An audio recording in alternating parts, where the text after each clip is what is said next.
I just get the camera out and now all of a sudden you're Superman. Welcome to the channel of the Roving Vets. I'm Bethany. And I'm Rob. And we also have a fur baby Maverick. We have been living the full-time RV life since October of 2020. We're also both Army veterans, which is why we chose the name the Roving Vets. On this episode, we'll be at Walnut Canyon National Monument, which is located basically in central Arizona, pretty close to I-40. This was close to Tuzigoot and Montezuma's Castle National Monument. Time to explore. All right, so we officially made it to Walnut Canyon National Monument. They say it's only about 1 to 2 hour trip or deal, depending on your pace and if you want to do the whole thing and all that. So we are heading to the visitor center now, and we'll go from there. This is Walnut Canyon National Monument. This is the very top. Goes down to a canyon, and we're going to go actually down there. We're going to walk down there, and we're going to show you the cave dwellings. And those are the cave dwellings. We're heading there now. So this appears to be one of the dwellings. This one is on the harder to do path, so we'll just show you so you don't have to do it. Do you know how much you can chip away before the rock falls on your head? Well, it could have already just naturally been like that. Did we read up to see? Yeah, it's probably mostly like that. Yeah, and then they just built rocks around it, and there's just little houses and stuff that they've started through here. Back in the day, you did what you did, huh? Oh, look, there's some over there too. Man, this was a huge little community back then, wasn't it? Look how many there are. It looks like Tuzigoot. Remember, it had that huge. Like living in a major city or something, because like. Yeah, there's dwellings all through this. And those are your neighbors, and it's like on Friends where you can like see your neighbors over there. But it would take you a hot minute to get over there. Look at this canyon right now. Oh yeah, you would have to be walking a long way to see your friend across the canyon. But I mean, you can see them right here better than you could anywhere else. Yeah, you just yell at them or what? Hey, yo, Billy, coming over later, but I don't know how you're gonna get across there.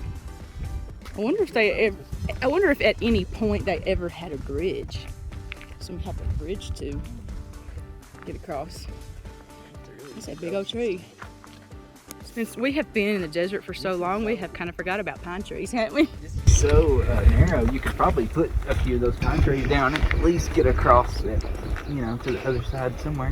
I'm not tall at all, but if you're probably a little taller than 6 foot, you're gonna have to duck coming through here. I don't really know, but you can touch it. Well, I can't because I'm short, but I bet Rob can. Yeah.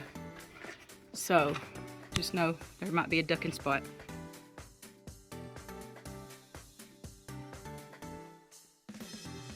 They made rope, twine, needle and thread, floor mats, dyes, paintbrushes, baskets, belts, backpacks, sandals, soap, shampoo, and hairbrushes, all from the yucca plant. That's interesting. Wow. So that is. And they ate it. And they feasted on its tender flower petals and dried its fruit for lean days of winter. Wow. Banana yucca. Top 10 most uses by the native people. Right there. Interesting. This is the banana yucca. This right here. It looks like this as well. That's pretty neat. That's a very used plant right there. That would have been very important to have in your days, I would say. I think they picked where they lived based on the time of year, where the patterns of the sun warmed the rocks, or like where it would be most pleasant to hang out. Yeah. Because it would only hit one side of the canyon, I think. I almost wonder if different times of year they moved to a different side. Yeah, that's what I'm saying. Oh. Oh, I didn't know if you meant like permanently.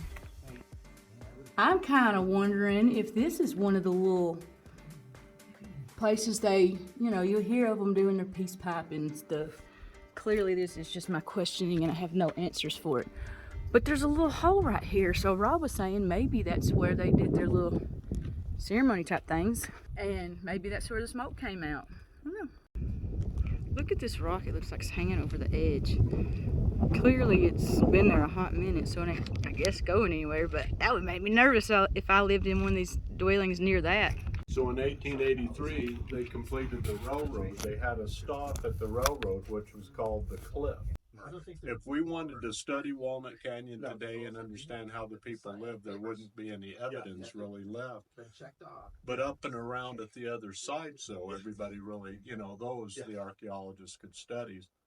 So the people of Flagstaff got together and they petitioned to get Walnut Canyon protected. And we actually had a Mr. Pierce, which was a Civil War veteran, that was protecting Walnut Canyon from looters. So, and we do a discovery hike, and it's called the Ranger Cabin, but it's not going on right now. The small communities were abandoned, and people started aggregating into larger communities, which humans are just like other species. It's safety in numbers. And just so you don't get lonely, nobody wants to live alone. Oh, no. You get tired of talking to the same person all the time. Yeah, that'd get rough. And then, the way the climate is in the Southwest, 3 years ago when I would be talking to tourists at Walnut Canyon, it was so dry in the Southwest, I would tell them that if we lived here, we would be having a meeting in the community building up there, talking about, do we try to stay another year or do we migrate to a new location with more resources? What did they do for water here? He said there was a creek down there.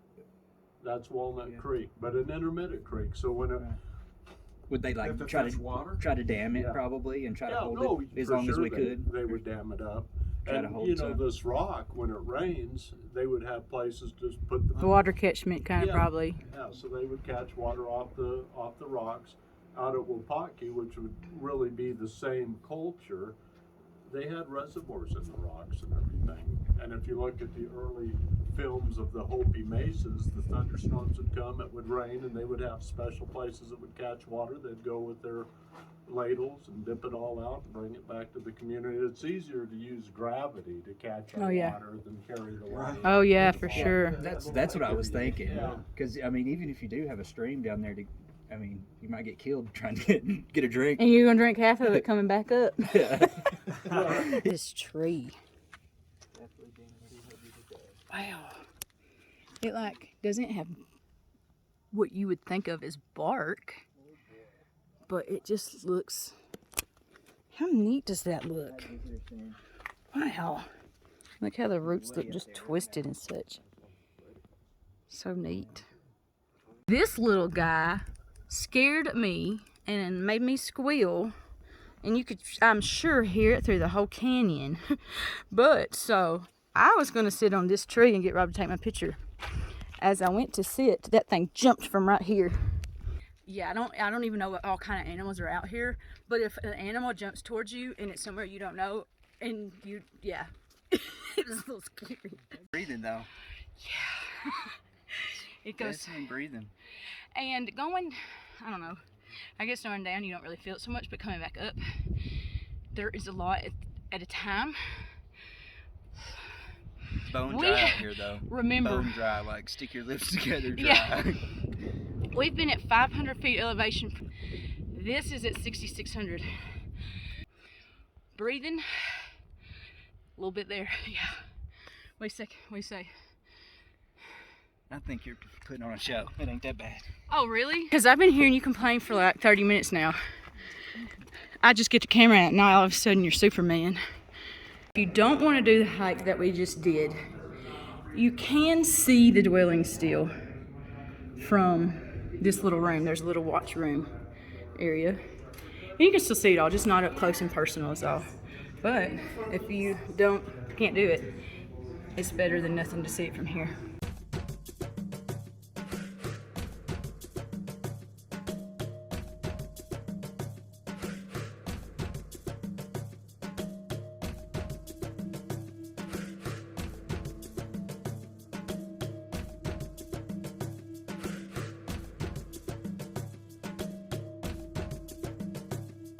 Today we have the Traveling Maverick at Walnut Canyon National Monument.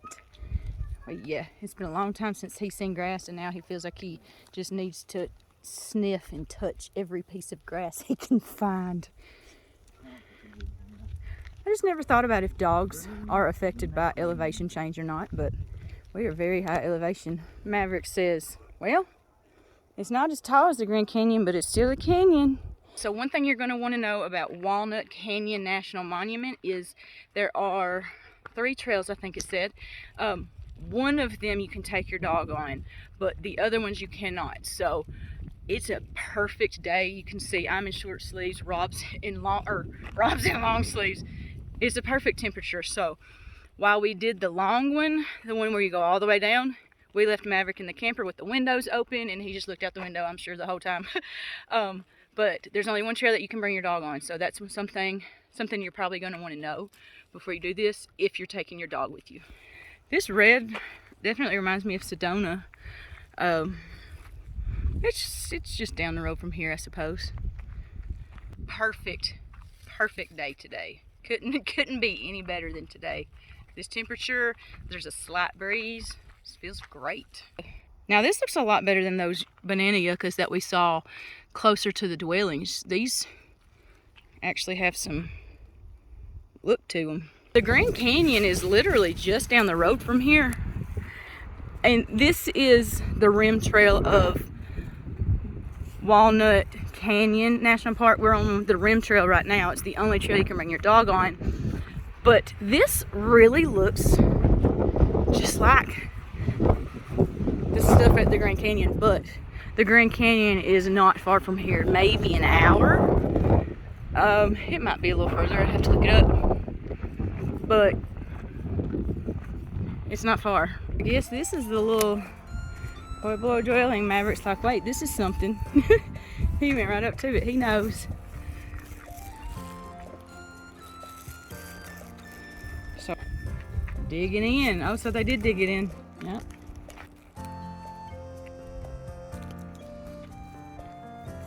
Maverick went in and came back out. What's wrong with it in there, Mavs?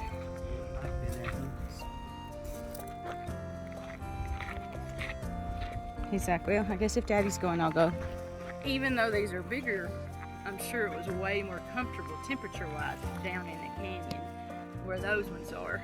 All right, one thing you're gonna really wanna know if you're doing this with your camper, because there's no parking spots. If you drive all the way here from who knows where, you're probably not gonna be happy if you get here and you don't have anywhere to park. I get it, but there's enough campers here already. My suggestion is we got here about 10 a.m. It opens at 9. Get here as close to opening as you can, because that's the only reason we were able to get this parking spot. If we hadn't, chances are we would not have been here today. So that's something you want to keep in mind. Walnut Canyon is actually in a really good spot. It is right outside of Flagstaff.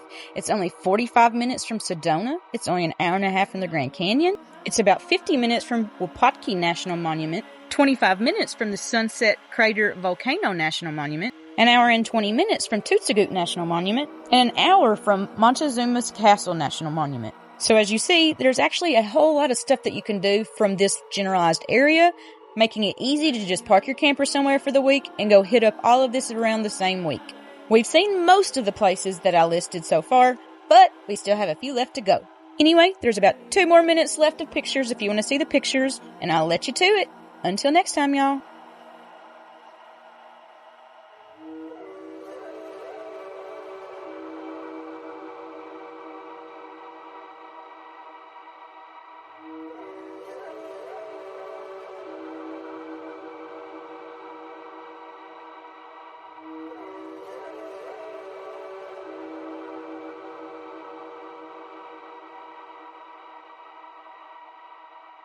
Yeah.